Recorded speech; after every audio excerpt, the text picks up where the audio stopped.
Bueno, vamos a cerrar la última mesa de trabajo y como habéis podido comprobar fácilmente, yo no soy José Luis Roldán, sino Agapito Maestre, porque como os dije, José Manuel, sí, ya está.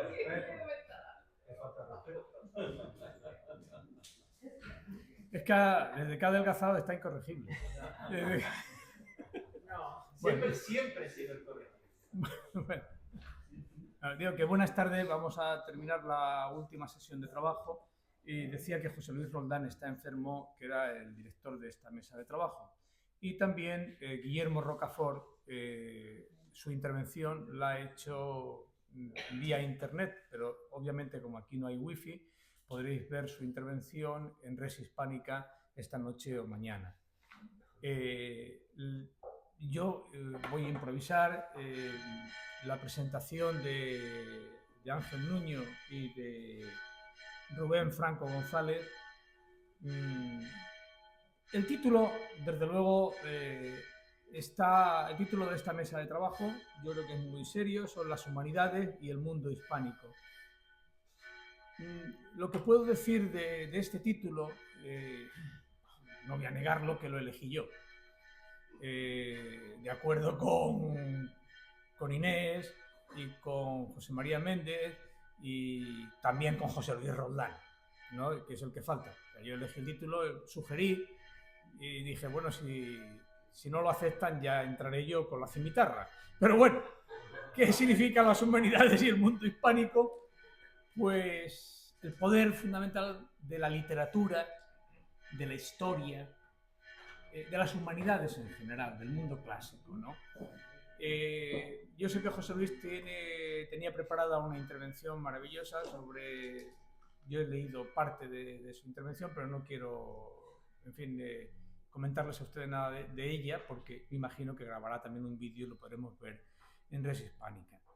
La tesis fundamental es muy sencilla, es cómo habían ido desapareciendo pues el poder sobre todo de la literatura y de la historia en el mundo hispanoamericano. Tan sencilla es esta tesis que independientemente de lo que entiendan ustedes por humanidades, en el mundo clásico, en el mundo del Renacimiento español, lo más importante es quedarse con esa idea de cuál ha sido el poder que ha tenido la literatura como racionalidad pública en el mundo hispanoamericano. Esa es la única idea sencilla que puede vertebrar esta mesa. Voy a presentarles a Ángel Nuño. Yo conozco a Ángel Nuño hace tiempo porque fui el presidente de su tesis doctoral, una tesis maravillosa sobre la obra de Albert Camus en el cine de Kieslowski. Es una obra que yo creo que espero que algún día se edite. Él es un profesor de filosofía, de literatura y también de teología. Esto es Ángel Núñez, para que se hagan cargo de quién les va a hablar a continuación. Rubén Franco González pues es un miembro de Res Hispánica desde el comienzo, desde el primer foro, el segundo y el tercero. Él viene de Asturias, un catedrático de instituto, y yo diría que si tuviera que definirlo de algún modo, pues viene de Gustavo Bueno. Es decir, es una de las personas que mejor conoce en España la obra de Gustavo Bueno. Y yo creo que con esto, para hacer esta sesión lo más corta posible, porque ya estáis cansados desde esta mañana, pues le daría la palabra a Ángel Nuño y después a Rubén. Muchas gracias.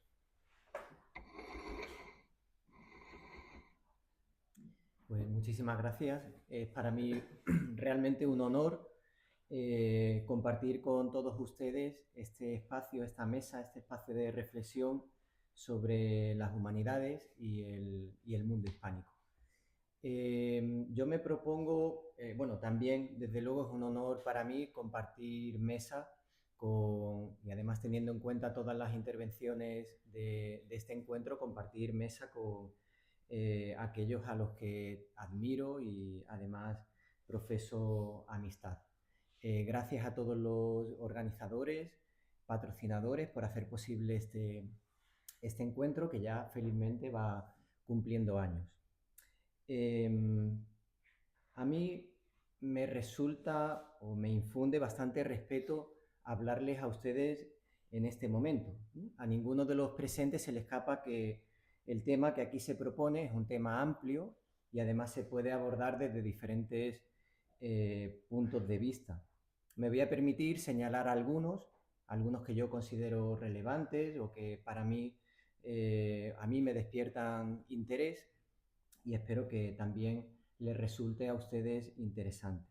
Cuando hablé, por cierto, con Agapito y me invitó a participar en este encuentro y en esta mesa, me dijo él mismo que hablara literalmente de lo que me diera la gana. Así que, así que nada, es a eso a lo que me dispongo. Espero más para bien que para mal y creo que no está mal aportar esta explicación, que es también de algún modo una excusa para el desorden o el barullo o el desbarajuste o incluso quizá la anarquía de lo que se avecina con las palabras que voy a pronunciar. Bueno, parto por tanto de este libérrimo ofrecimiento. No obstante, en aquella conversación que mantuvimos, fue telefónica, intercambiamos impresiones sobre su libro Filosofía española de los siglos XX y XXI del pensar hispánico. Y me propongo prolongar con todos ustedes esta conversación que inicié con Agapito. Recuerdo que nos detuvimos a hablar en aquel momento de Octavio Paz y de su ensayo La doble llama, ensayo, por cierto, en el que ya en 1993 el autor hablaba de la inteligencia artificial.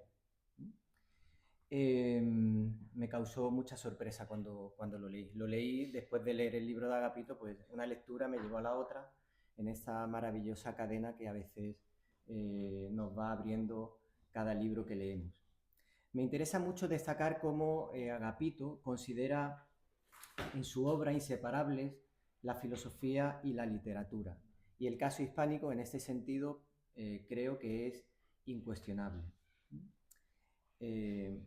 Una interesantísima manifestación concreta de ese vínculo entre literatura y filosofía la podemos encontrar en la literatura breve, allí donde el pensamiento se condensa en formas impactantes y perdurables. En su obra, Agapito, por cierto, dedica unas palabras que a mí me resultaron muy interesantes y reveladoras a don Ramón Gómez de la Serna. En ocasiones, la literatura breve o la filosofía breve elige lo popular como reservorio de la sabiduría y sus orígenes son muy remotos. La literatura sapiencial, como ustedes saben, daría para mucho. Quisiera yo dedicar ahora unas brevísimas palabras a una de las primeras manifestaciones de nuestra literatura.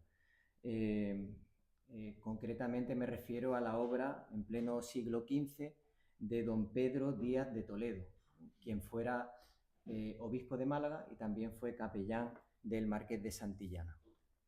Llevó a cabo una importante labor de glosa, ¿no?, y recopilación de proverbios de Séneca, y además prestó muchísima atención a la literatura, a los refranes castellanos, a la sabiduría popular, ¿no?, como una fuente maravillosa de conocimiento.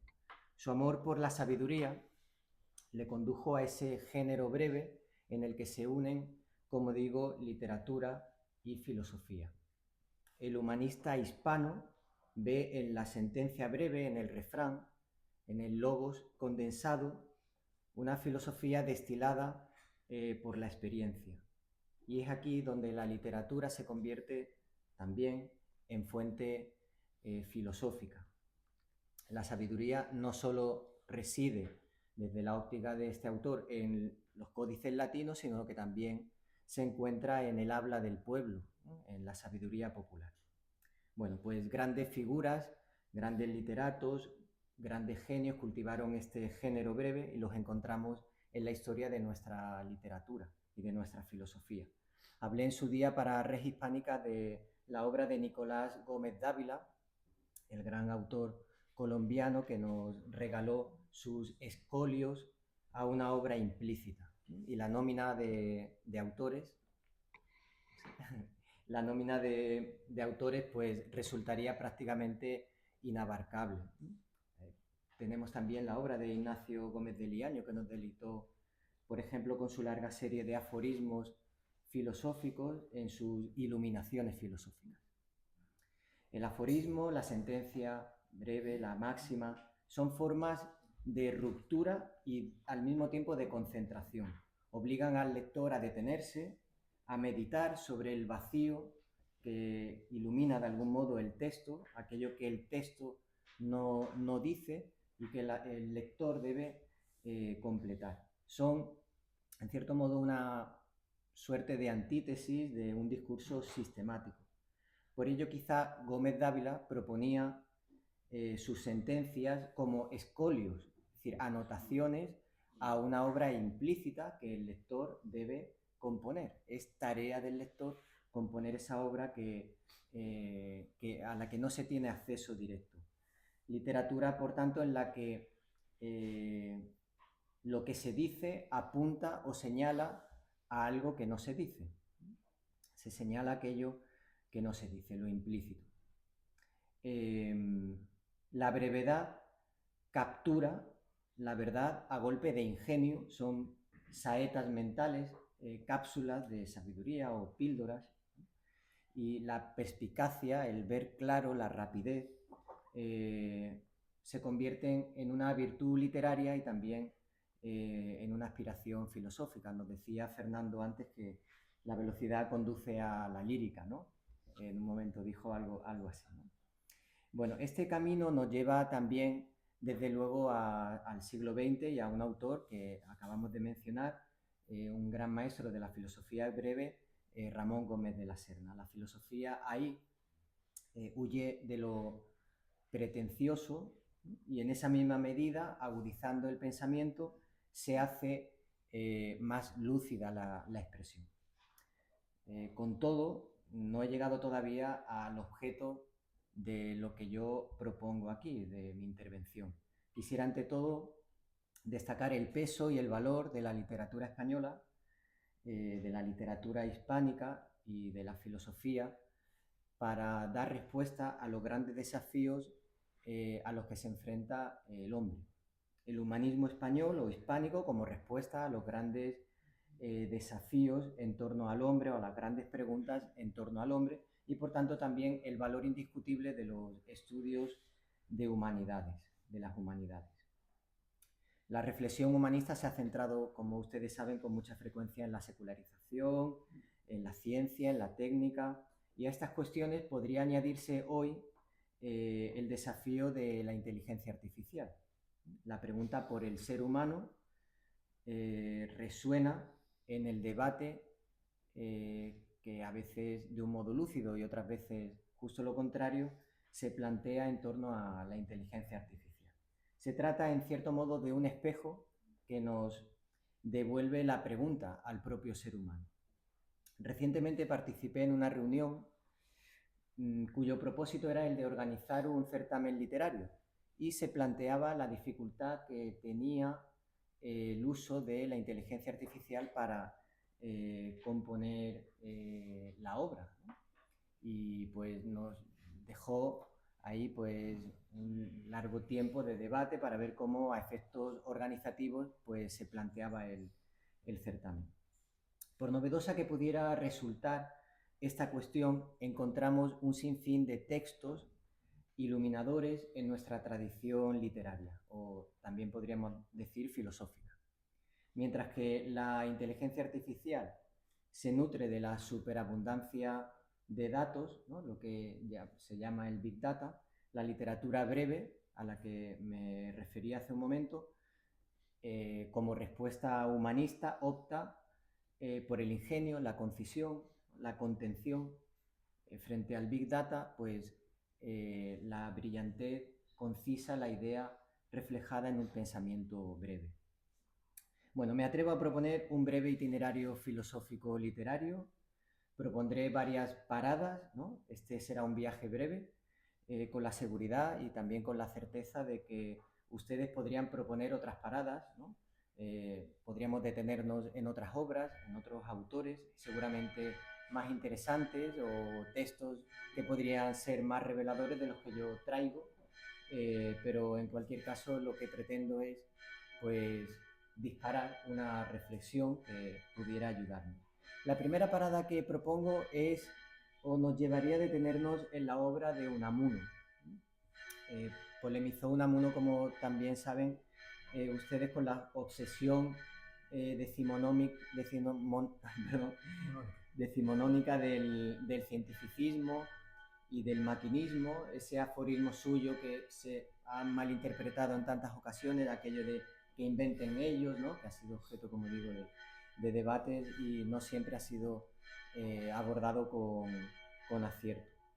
En cualquier caso, prefiero detenerme en otra obra suya, en otro texto, concretamente en una obra distópica, un relato breve, distópico de Unamuno, titulado Mecanópolis, de 1913. Es un cuento muy breve en el que Unamuno anticipa una sociedad desolada en la que la vida humana se ha disuelto en la perfección técnica y en la eficiencia de la máquina. La máquina es tan perfecta que en el fondo es vacía, queda sin alma, ¿no? Vacía de espíritu, y Mecanópolis comparece en el relato como la ciudad perfecta, pero bueno, como si la diseñara, podríamos decir, alguna agenda o programa construido a base de objetivos de desarrollo sostenible, ¿no? Pues esta ciudad perfecta es al mismo tiempo una ciudad triste por no dar espacio a la angustia, al error, a la incertidumbre. Bueno, la segunda parada que propongo en este viaje nos llevaría a detenernos brevemente en la obra de Antonio Machado, del que Gerardo Diego dijo aquello de que hablaba en verso y vivía en poesía. En su obra encontramos un pasaje maravilloso y, a mi juicio, fascinante. Me refiero a aquel pasaje en el que habla de la máquina de trobar, ¿no? Una invención de un alumno, de Juan de Mairena, ¿no? Un alumno suyo ha inventado una máquina que construye poemas, ¿no? De una manera mecánica, mediante un proceso automático de combinaciones. Esta máquina de hacer poesía automáticamente conduce a la pregunta por el futuro de la figura del poeta. ¿Dónde quedará el poeta? Pues a través de Juan de Mairena y del invento del alumno Jorge Meneses, Machado de algún modo anticipa el advenimiento de estos modelos lingüísticos que emplea la inteligencia artificial para, combinando, construir una obra. Pero Machado nos invita a reflexionar sobre lo genuino del acto literario, por tanto, devuelve la pregunta, o acercarnos a esta obra nos devuelve la pregunta por el ser humano. La máquina podrá generar versos, pero nunca la emoción o la experiencia que define al poeta. Además, podrá componerlos la máquina con un rigor impecable, ¿no? Respetando la métrica, pero el alma no la podrá poner. Bueno, es un texto muy interesante. No sé si merece la pena. Tengo aquí algún fragmento. Dice, bueno, entre saco. Otro de nuestros alumnos, don Jorge Meneses, que ha trabajado, como saben ustedes, en mi seminario, ha inventado una máquina de trobar. La máquina de trobar ha sido acogida por la prensa con cierta reserva. Se le llama despectivamente máquina de hacer versos, como si la poesía fuera de suyo muy fácil y no exigiera más que la combinación de unas pocas palabras. Meneses, que ha leído a fondo mi arte poética y conoce a sus clásicos, no pretende, sin embargo, que su máquina de trobar sustituya a los poetas, ni que sus productos sean ya sin más poesía. Pero, claro, genera la duda, ¿no? La incertidumbre. La tercera parada que propongo nos conduce a la obra de César Vallejo, el célebre poeta peruano. Su obra poética refleja la angustia del ser humano frente, entre otras temáticas que trata, frente a los desafíos de la industrialización, el desarrollo tecnológico. ¿Dónde queda el hombre?, se pregunta el poeta, cuando todo se reduce a la mecanización. El sistema que vislumbra el poeta es una especie de algoritmo de la miseria en el que surge la deshumanización. Se presenta esta como el principal desafío. Bueno, autor de vanguardia, Vallejo propone la creatividad caótica, que desafía la lógica que propone o que propondría, añadiríamos nosotros, la inteligencia artificial. Curiosamente, su poemario póstumo lleva por título Poemas humanos. Y allí, entre otros pasajes, en los pasajes de este poemario, el poeta clama: Señor, no tienes máquinas sino hombres, y ellos son quienes lloran, y no tienes ya más que alfileres, almas que giran, giran, giran en el rodaje inmenso sin sentido que has montado sin fin y sin objeto.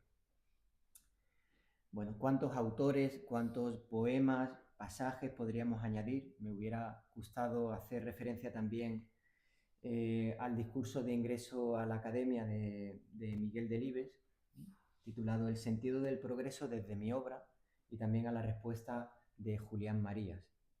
Pero quiero concluir, y no quiero hacerlo sin una referencia, creo que obligada, al Quijote.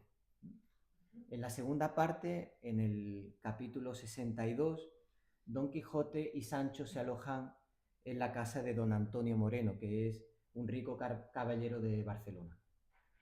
El bromista anfitrión muestra a Don Quijote una cabeza de bronce que está sobre la mesa y que dice estar encantada y que tiene la capacidad de responder a cualquier pregunta que el ser humano, cualquier persona le plantee.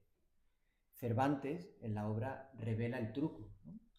Pero diríamos, claro, se trata de un artilugio.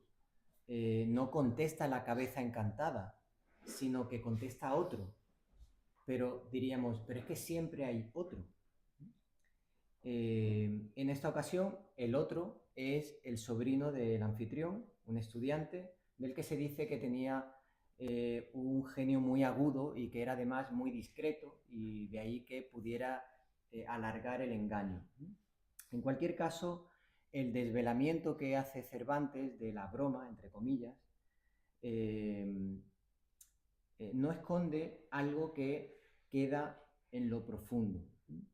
Estamos ante una cabeza sabelotodo, que podría semejarse de algún modo a cualquier motor de búsqueda o a una inteligencia artificial a la que acudo con mis preguntas esperando que me responda. De nuevo, el truco es un espejo en el que nos vemos reflejados o que nos devuelve la pregunta. Cuando preguntamos a la inteligencia artificial o realizamos una búsqueda, en realidad estamos viéndonos reflejados y recibiendo la pregunta que hacemos. Siempre hay inexorablemente algo detrás o alguien detrás, como en aquella cabeza de bronce. Pero el reflejo que nos devuelve es un reflejo nítido, el del ser humano y su genio inquisitivo. La inteligencia artificial frente a la carne y la carne como crisol del conocimiento. Dicen que la mejor manera de advertir en mitad del desierto un espejismo, ¿no?, que pudiéramos percibir ante nosotros es postrarse, ¿no? Una actitud, un gesto que evoca humildad necesaria también para la tarea filosófica. Bueno, concluyo ahora sí con una greguería apócrifa, voy a llamarla así, imaginada, leída, no sé si la he leído, no he querido preguntar a la inteligencia artificial, rescatada o no sé si inventada, no lo sé. Pero en cualquier caso, pensada, ¿no? No sé a quién se la debo, pero lo debo todo en el fondo. Cualquier cosa que pueda decir, me refiero. La voy a reformular ligeramente. El hombre no morirá, se irá oxidando. Y yo añadiría, si nada lo remedia. Quizá lo haga el pensamiento hispánico. Muchas gracias.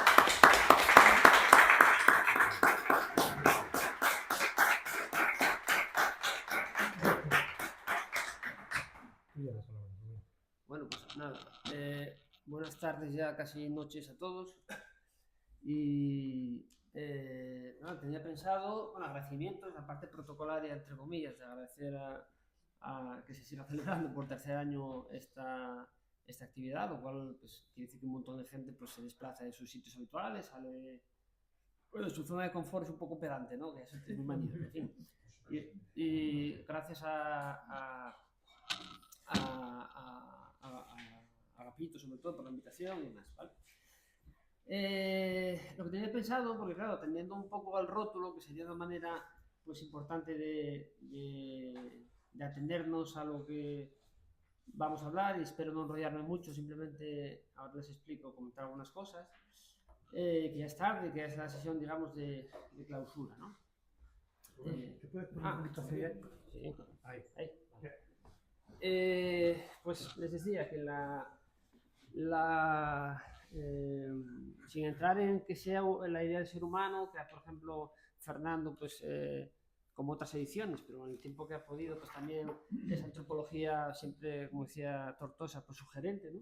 Sus palabras, como el resto de intervenciones anteriores. Tampoco te he pensado hacer un resumen de todo, pero sí conectar o plantear algunos temas que tenía pensado y que, empezando yo creo por lo de Ángel ahora, pues haré, ¿no?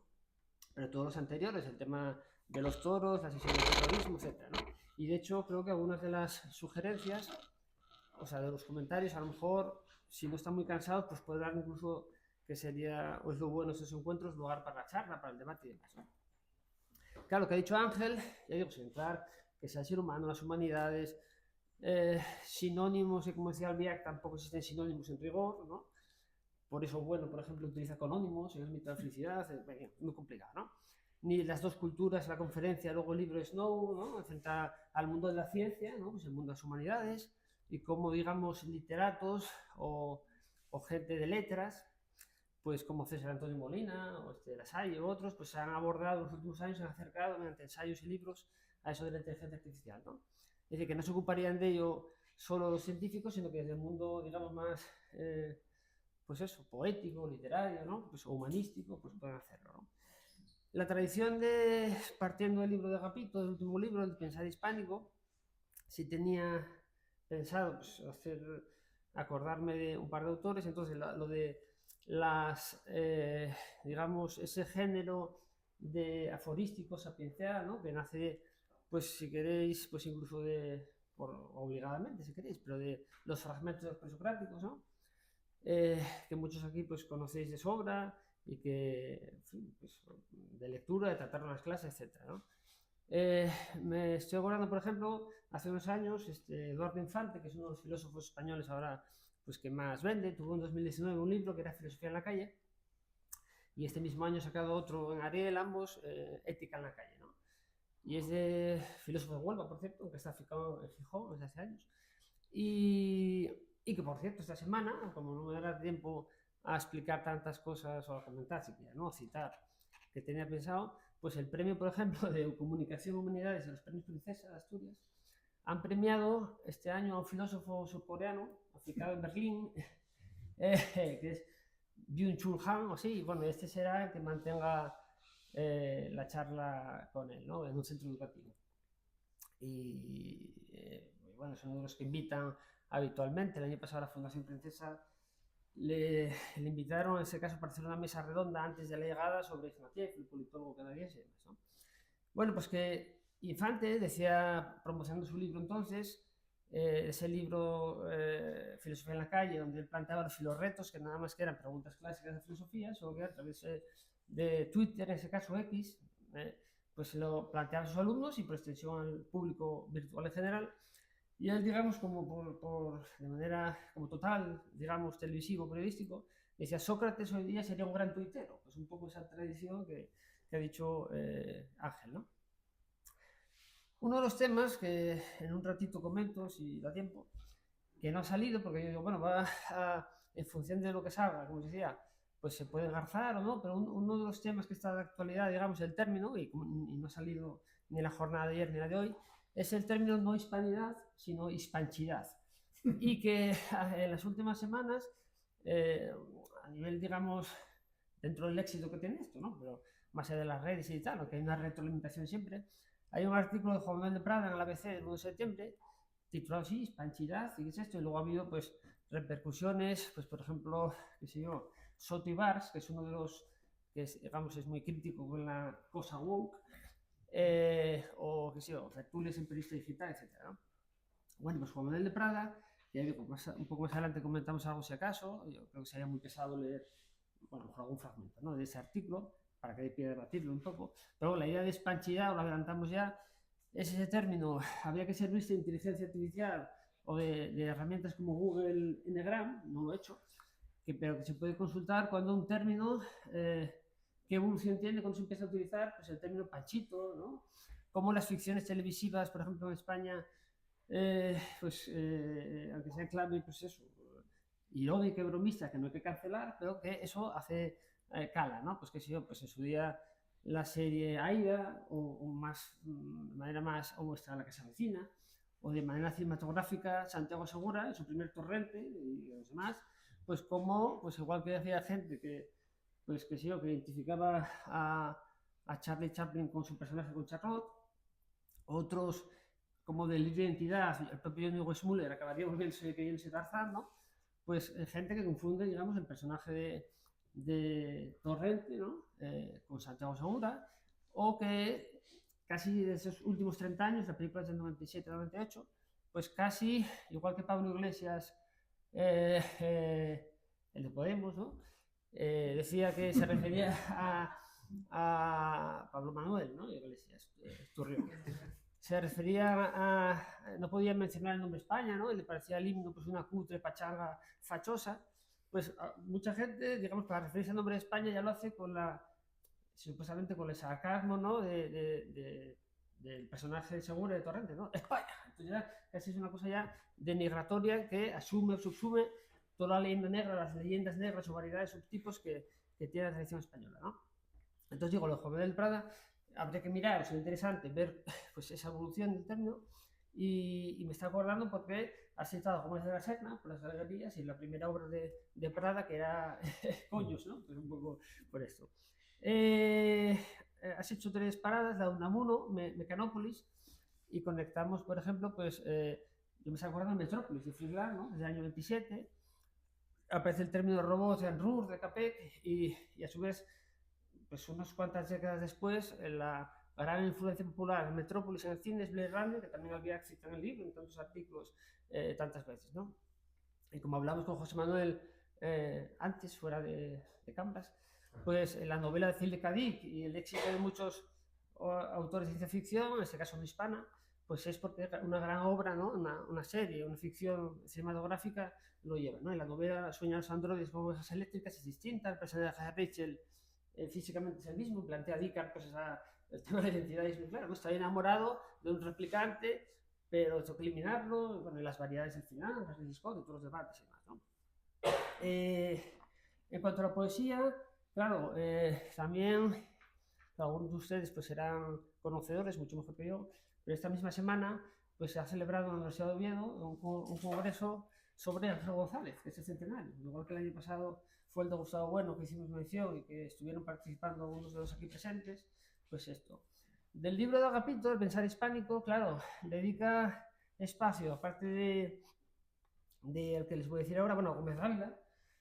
Gómez Dávila me sirve esa tradición, eso, de píldoras o de fragmentos, digamos, sapienciales, pues de recordar, que yo creo que no lo he hecho nunca, a un autor asturiano, que muchos, por ejemplo, decía Alfredo Arias, que está por ahí, que tiene ascendencia de Salas, pues de Salas era Velarde, ¿no? Juan Velarde, falleció el año pasado, hace 2 años, y don Juan Velarde decía de Gracia Noriega, que hubiese cumplido 80 años de agosto, que si él estaba en su Arcadia feliz, en Asturias, ¿no? Muy tranquilo, y sin apenas desplazarse ni para congresos, ni para ir a los toros, sí, y iba a cantarle a los toros, a Santander, pero poco más.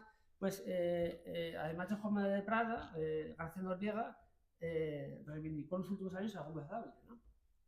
Y eso. Y el otro autor que quería hablar un poco, porque García Noriega, Velarde decía que si hubiese nacido en Madrid, si hubiese desarrollado su obra fundamentalmente en Madrid, no tendría nada que envidiar a Umbral o ahora, escribió, digamos, algunos libros se publicaron, digamos, a nivel nacional, el de Don Pelayo, la historia de los libros, sobre cocina y gastronomía, que también era gastronomía hispánica.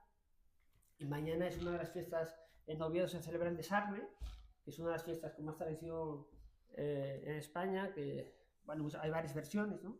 Pero, digamos, un menú contundente, como es los garbanzos con bacalao de espinacas, los callos y arroz con leche, y variedades ya con frisuelos y variaciones así, pues una de las versiones es que tras ese menú tan contundente, pues se atacaron, pues los pudieron desarmar porque estaban baldados, ¿no? Bueno, Gracia Noriega escribió de viajes, sobre el Camino de Santiago, sobre la hostelería, era un gran erudito de cultura local, asturiano sobre todo, pero hay mil cosas, ¿no? Pero el otro autor, digo, es Julián Marías, que ha salido por la réplica del IBEX, ¿no? Perdona, tu tesis. Entonces, sí. Él hizo la tesis doctoral sobre Julián Marías, que sí. Se me olvidó el presentar. No, entonces eso, que se van a cumplir en diciembre, el 15 de diciembre, 20 años del fallecimiento de Marías. Además, una de las últimas entrevistas se la hiciste tú con César Osorio Reyes, ¿no? La última. La última. Y como le dije, son unas páginas y se van a cumplir el 15 de diciembre de 2025, que eso ya es como el ego desaforado aquí, el narcisismo total, pues 10 años de mi tesis sobre no sobre la obra de Marías, que es pues sería seguramente pues no pretencioso, pero muy complicado y tal, sino pues sobre la idea de España, digamos, en Julián Marías. Y como es un poco lo que tú dedicas a esas páginas en el libro, pues sobre cómo de aquellos polvos estos lodos, cómo fue uno de los que, por designación real, estuvo en las Cortes y en sus artículos en el debate ante el proyecto de la Constitución, pues dijo, incluir términos como nacionalidad, nacionalidades, pues es todo quizá, a lo mejor no había, pues como se ha hablado por ahí en las jornadas previas y fuera de cámara, pues a lo mejor no había mucho margen o mucho, pero bueno, él ya avisó de eso, digamos, ¿no? Y entonces, o España Inteligible, que se cumplen 40 años, yo el 85, pues como también, y a su vez sí, es una crítica, su visión, digamos, pues después de España Invertebrada, ¿no? de Ortega, pues su visión, su enmienda, sus matices, que supone pues no solo la historia de España, sino una filosofía de la historia de España y más, ¿no? Sigo por comentar algunas cosas, ¿no? Aparte de lo de hispanchidad, que ahora sí nos da tiempo a comentarlo, sobre el terrorismo, la mesa de terrorismo, Carlos citó por la mañana, hizo alusión a la infiltrada, que fue Carlos, y el año pasado yo creo que lo mencioné también, y entonces este año, porque parece que más o menos estaban paralelas y ha salido tiempo después, se ha estrenado hace 2 semanas en cine muy restringida, yo pude verla, pues estrenó Oviedo, y ayer se estrenó en Netflix la quinta o sexta película de Agustín Díaz Llanes, que es amigo de Alvear, y entonces, claro, ha habido debate porque la primera, la del año pasado, Infiltrada, que fue muy valorada, porque de alguna manera, frente a ese relato de José Manuel Cruz, aluvial de Aragón de 2008, todos estamos invitados, en esta, digamos, era la policía, una policía infiltrada, y los etarras, pues aparecían, algunos incluso les parecía una caricatura, ¿no? Quizás esos que también ponen banderas en San Sebastián, pues de ese tipo, ¿no? Aparecían los etarras como monstruos, ¿no? Como un bruto total. En esta de Autoindiaciones, que mezcla imágenes documentales, claro, se ha dicho primero, humaniza a los etarras, en la medida que una de las etarras pues es profesora, con toda esa ascendencia que tiene educacional para formar comunidad y personas, pues el marido está en la cárcel, cómo se alude al tema de la Guardia Civil, en este caso nuestra policía, digamos, acusaciones de los interrogatorios de maltrato y demás, ¿no? Entonces algunos han visto, han querido ver, aunque digamos la están valorando muy positivamente, que son compatibles y que son estupendas, pero como que está de alguna manera pues concediendo a esa parte, digamos, de los etarras demasiado, ¿no? Entonces no sé si alguno de casualidad la ha visto, digo, se ha estrenado muy pocas salas, pero si no, pues la recomendamos, podemos comentarlo, ¿no? Claro, uno de los premios de este año, Princesa, es al Museo Arqueológico de México. Y nos sirve por varios casos. En Baum, todavía están viendo antes, digamos, mi hemeroteca física, pero fotográfica en digital aquí. Pues claro, en Baum, como he dicho, pues claro, y en una exposición que hay en Madrid, claro, pues a mí es restaurar un poco el daño enorme, la violencia que ha hecho España, etc., ¿no? Y bueno, capítulo en el caso de México, ¿no? y no sé quién ironizó pues con lo del López Obrador, ¿no? Estos días. Entonces, y hace 2 años, pues estaba Mados Moctezuma, también le premiaron, entonces, el arqueólogo, ¿no? Es, digamos, la leyenda negra de nuevo subsumida y está siempre latente, ¿no? De un modo u otro. ¿Y dónde está también latente, o podemos interpretarlo así? Si hace unos años, por ejemplo, de Bernardo de Gálvez, que está por ahí Antonio, yo creo que también, cuando hace unos años se puso, hace pocos, hace 3, 4, 5 años, pues la colombofobia, la estratofobia, el destruir de todos lados, ¿no? En Estados Unidos también. Pues en este caso, la semana pasada vandalizaron el cuadro homenaje a Colón. Entonces también no sería descabellado, un elemento más de lo woke, ¿no? Pero no sería de la gente que despierta y se dan cuenta, pues de nuevo, que eso es una barbaridad y que no ha lugar, ¿no? Entonces, pues, y luego, pues, hay muchos elementos ahí, cómo habría que evitar eso, el cuidado, qué tipo de sanción merecerían los individuos que perpetran eso, cómo se puede rectificar o ir corrigiendo ese tipo de cosas, ¿no? También salió el nombre, ya fuera un poco directamente hispano, pero cuando se habla de choque de instituciones, y por ejemplo, por cuestiones que no sé si ya saldrían en prensa a estas alturas, un conflicto, digamos, local que parece ser que hubo ayer aquí en nuestros alrededores, pues que es el choque de instituciones culturales, o digamos la tradición hispana, y sería un debate más amplio, ¿no? Hasta qué punto lo católico ha sido importante, pero es indispensable para entender la historia, sí, si hacia el futuro, etc. En fin, ¿cómo es el choque de instituciones entre el mundo católico español, por ejemplo, y hispano en general? Y hispano es verdad que lo decía alguien presente estos días, no solo es América o Hispanoamérica, hay más partes de lo hispano, como sabemos, ¿no? En el mundo. Pero digo, el choque entre el mundo católico hispano y otro tipo de instituciones o de plataformas o de modelos culturales que parece ser que casan muy mal, ¿no? Como, por decirlo rápidamente, es un mundo islámico, o al menos en sus vertientes más duras, ¿no? Entonces, hemos visto en los últimos semanas y meses y años, pues cómo esos sectores van logrando en algunas partes del país, pues que, por ejemplo, pues que lo que a ellos les violenta, que son los tabús, por ejemplo, ciertos tabús alimentarios, imponerlo ya no al resto de gente, ¿no? Como si un celíaco, pues dice, pues no, el pincho tortilla, el pan lo quitamos para todos, ¿no? El pan prohibido para todos, ¿no?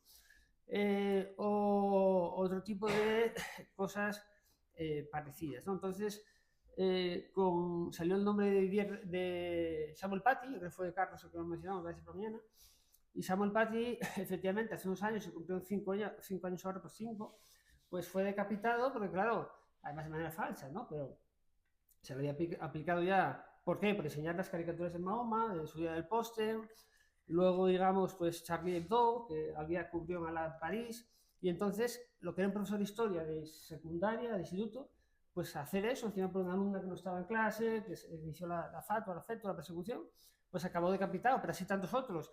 Didier Lemaire en Francia, también profesor de filosofía en ese caso, que también se tuvo que ir de su pueblo, un poco como comentaba antes Fernando, de otras maneras quizás, ¿no? Pero decía, bueno, pues ¿qué hago? Pongo la balanza, pues doy la pelea o mi integridad física, me dice, pues la prudencia, de salvaguarda la norma ética fundamental del cuerpo, pues me voy, ¿no?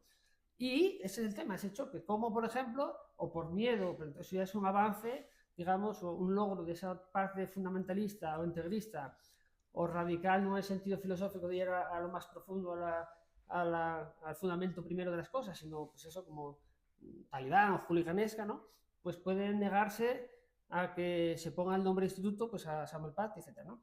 Entonces, este tipo de realidades, claro, cuando uno las vive más ajeno, pues es una cosa, pues si se entera de la televisión, ajena, de zapping, pero hasta qué punto eso es compatible. Me estaba acordando, cuando lo contaba, lo escuchaba por la mañana, en un titular periodístico.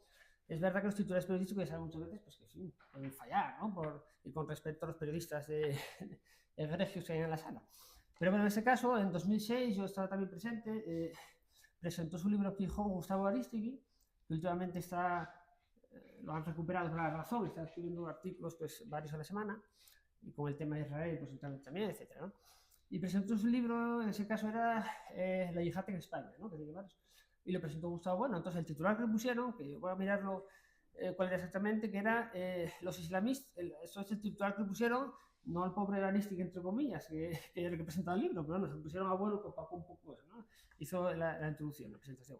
Pues el titular que pusieron fue: los islamistas son insolubles en el agua bendita del cristianismo. Es decir, que plantea, pues, desde un punto de vista realista, materialista, más, no en un sentido específico, digamos, ¿no? En materialismo filosófico, sino en general, pues esta realidad. Entonces, que los paños calientes o que afrontar los problemas, y otra cosa son que también hay que hacerlo desde el punto de vista filosófico, las soluciones, las posibles soluciones, que no son fáciles, claro.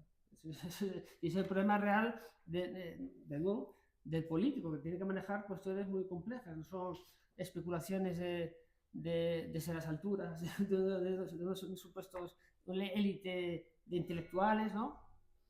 Que seguramente todos nos aborrecen, ¿no? Aunque Marías pues tuviese el intelectual en su mundo y otros tantos, ¿no? O esa noción de los que se atribuyen a sí mismo ese término que les prestigia mucho, ¿no? Intelectual y demás, ¿no? Pero bueno, que hay que abordarlo, ¿no? Y pensar un poco. Lo del aislamiento, por ejemplo, que salió con Fernando Muñoz, en la medida en que mina los nexos sociales, pues me estaba acordando como broma, tiene un nombre, no me acuerdo, pero tiene un nombre que fue plasmado hace pocos años en una película de Iciar Boyain, que es La boda de Rosa, que es esa cosa de las personas que se casan consigo mismas, que ya la reflexividad ya, o el narcisismo, llámesele, no, tiene función simbólica, o de otro modo, también el año pasado salió otro caso, de ese caso con la inteligencia artificial, una señora, en parte artista, mezclaba los dos mundos, si queréis, ¿no? El humanístico y el científico, en parte artista, pero en parte verdad, que se casaba con el avatar, digamos, con su inteligencia artificial. Entonces, claro, ahí da todo tipo de si simplemente es una locura, pero habría que explicar, digamos, ese tipo de locuras, etc., ¿no? Y nada, ya voy terminando. Los problemas psiquiátricos que hay hoy día en jóvenes, que cada vez más, yo conozco el caso de toda Asturias, que está, pues no dan abasto, está a rebosar, y bueno, como profesor también, pero aparte de eso, pues en qué medida, pues efectivamente, la laminación no solo de los derechos sociales, sino qué vinculación hay con la pérdida, digamos, de la religión católica, en este caso, y vuelvo a lo anterior. Y por eso el concepto, pues como muchos aquí, pues ese ateísmo católico, o sea, desde el punto de vista histórico y institucional y cultural. Entonces, cuando el individuo es individuo alienado en términos marxistas o flotante, etcétera, que da lugar, por ejemplo, término de bueno para referirse, pues digamos, bueno, a esto, a psicoanálisis y demás, que, digo, recuperó hace un par de años Marino Pérez, que es el que tiene varios libros, ¿no? De un psicólogo prestigioso en Oviedo, pero fue que hace unos años tuvo un gran éxito, hace 4 o 5 años, con 2 libros. Pero el primero, que era Nadie nace en un cuerpo equivocado, con José Arrasti y otro psicólogo, y donde planteaban ese término del dualismo, digamos, psicofísico, alma-cuerpo. Entonces, ese tipo de, como se comentaba antes, ¿no? Pues si el niño o la niña, pues que con 11 o 12 años se tiene clarísimo, ¿no? Que su yo que está aprisionado, que su cuerpo realmente es algo que se puede sustituir, ¿no? Qué vergüenza que tengo cuerpo, ¿no? Algunos decían en la época medieval, ¿no? Pues este tipo de asuntos, ¿hasta qué punto esos individuos que no tienen ya los grandes mitos, a través de luminosos oscuros, relatos, narrativas, ¿no? Antes habló de la narrativa, ¿no? Pero relatos es lo que más se escucha más, ¿no? El tema del relato, la búsqueda del relato y demás. Pues están desnortados o desquiciados, y en qué medida, pues esos, o si queréis de otra manera, la época moderna y la posmoderna, en la medida que se ha fragmentado todo, ya no hay, al margen de su contenido ontológico, su grado de verdad, ¿no? Pero ya no saben a dónde refugiarse, ¿no? Y quizá todo eso se ha buscado por las grandes internacionales, por todo esto, ¿no? Que habéis comentado. Y por último, y sí, yo creo que termino, bueno, otro que dedica unas páginas a Agapito, un libro sobre el mundo de los toros, y así conecto también, que es Fernando Sánchez Dragó. Entonces, tú hablas de Gárgoles y Avincis, ¿no? Porque el tema de España y demás, pero Fernando también era un gran aficionado, y un poco los argumentos que dieron los compañeros ganaderos, digamos, que los especialistas que estáis aquí también sabéis, pues cómo vivir, digamos, a cuerpo de rey, el buen trato, etcétera, pues siempre lo reivindicaba, aparte desde el punto de vista histórico y cultural, ¿no? Y entonces, por último, pues eso de Terencio, soy humano y nada de humano mensajero, pues algunos hemos dicho, y bueno también, pues soy hispano, nada de hispano mensajero. Muchas gracias.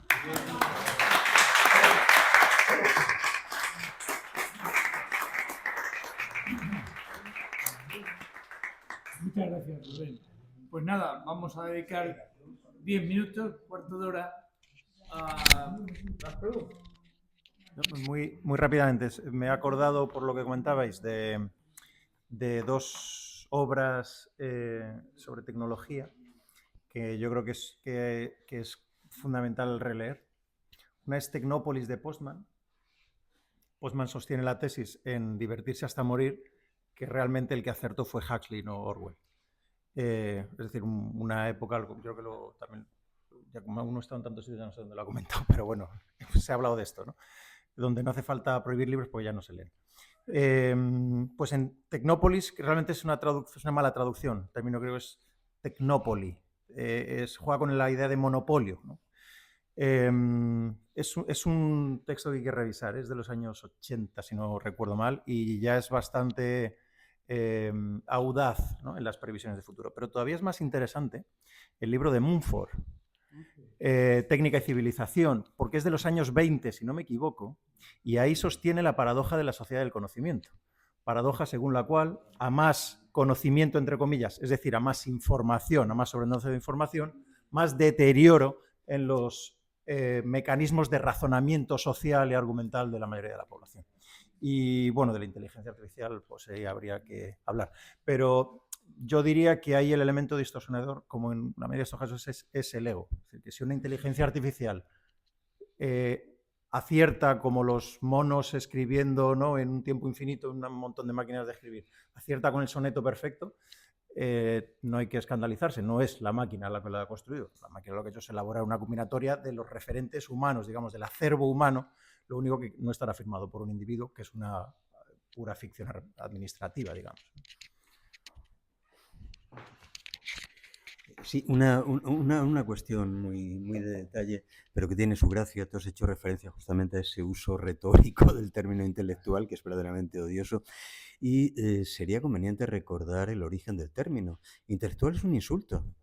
Es un insulto que dirige uno de los hombres clave de la Acción Française, es decir, el germen de toda la gran extrema derecha francesa, Maurice Barrès, contra los adversarios del antisemitismo que está desarrollando la Acción Francesa, y en particular contra Zola.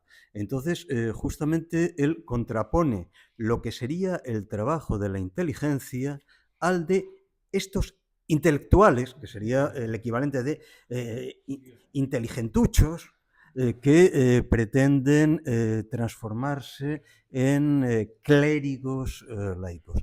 Lo fascinante, y eso Blanchot en su momento lo estudió muy bien, lo fascinante es como un término que es un insulto, en menos de tres decenios, acaba convirtiéndose en un título de gloria. Es una cosa fascinante. Me recordaba, José, hace un momento que un buen amigo nuestro, posiblemente uno de los más grandes escritores y pensadores del siglo XX español, don José Jiménez Lozano, se ponía de los nervios cada vez que oía la palabra intelectual. Tenía toda la razón del mundo, él sabía de dónde venía el término. Y Dani, eso se ha quedado en tertulianos, que es...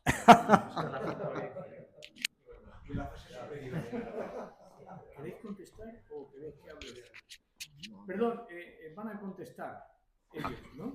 Bueno, Sí. nada, que sí, ¿no?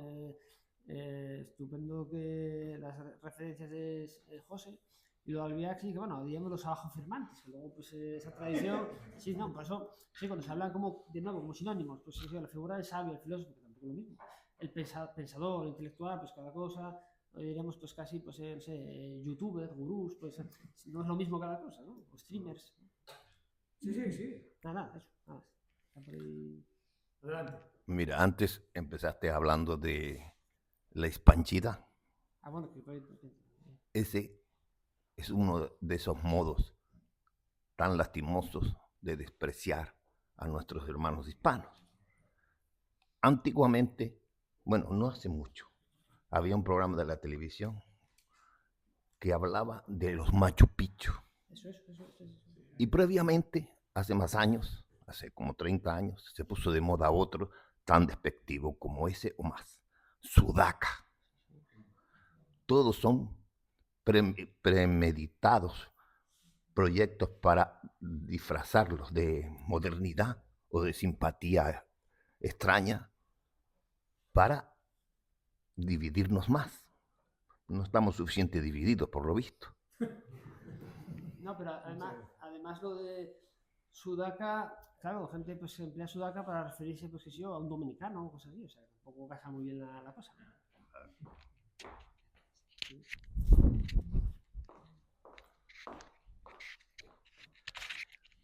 Pues muchas gracias tanto a Ángel como a Rubén y por alusiones por mis ancestros en Salas, en la zona de Cornellana.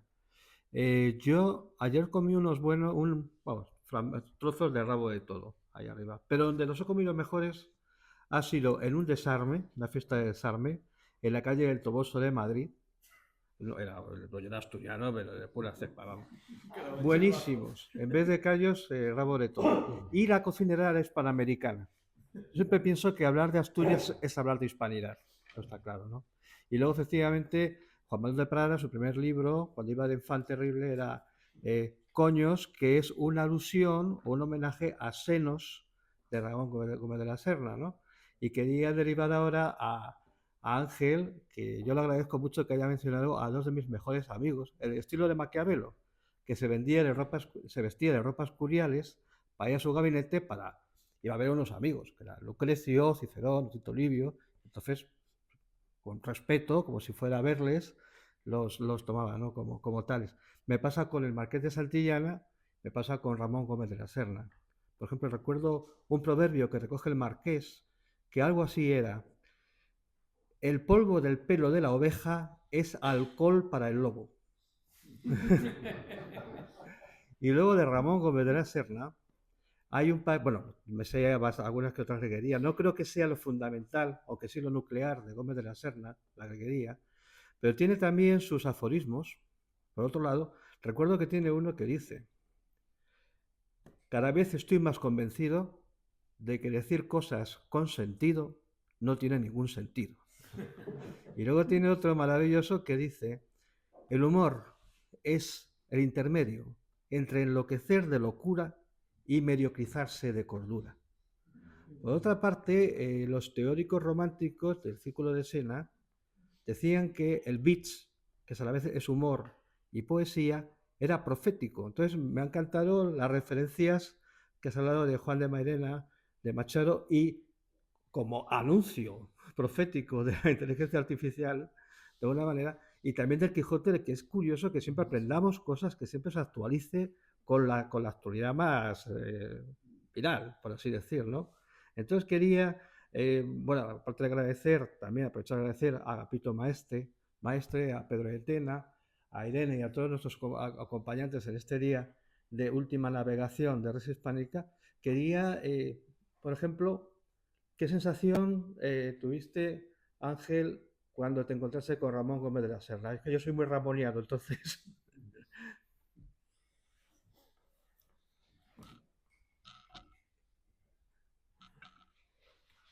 Pues bueno, muchísimas gracias por lo que comentas. Y bueno, mi primer encuentro con Ramón Gómez de la Serna fue en el colegio.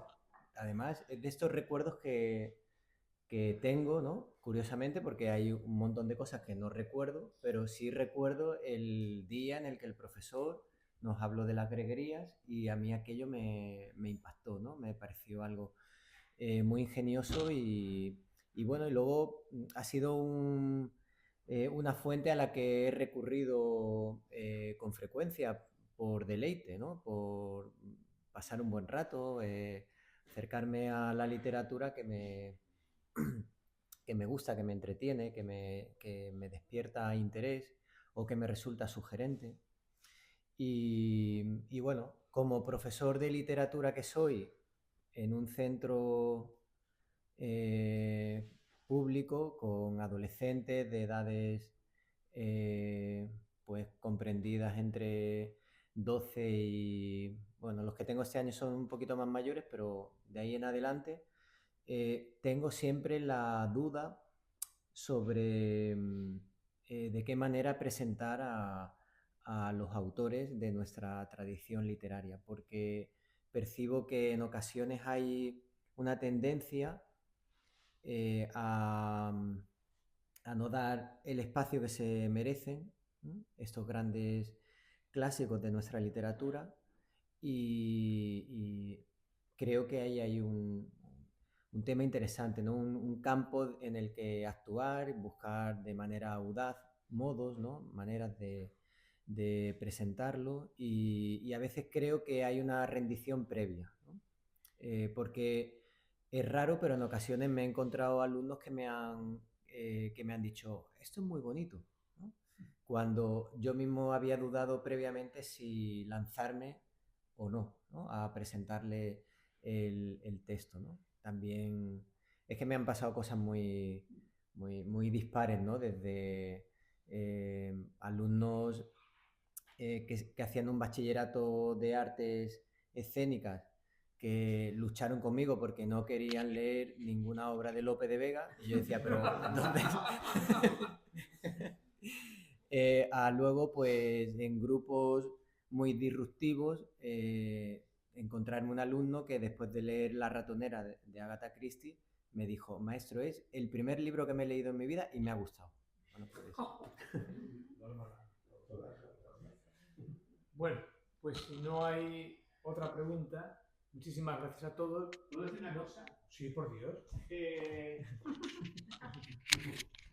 Hay una frase que es de origen cervantino, parece ser. Yo no la he leído en Cervantes, pero de origen cervantino, de que dice que hay menos alegría en la taberna que en el camino hacia ella. Pero hay una excepción, que en la taberna se produzca el encuentro de Rey Hispánica, porque entonces es completamente lo contrario. Yo creo que para terminar estaría bien. Un prelud para la cena imposible.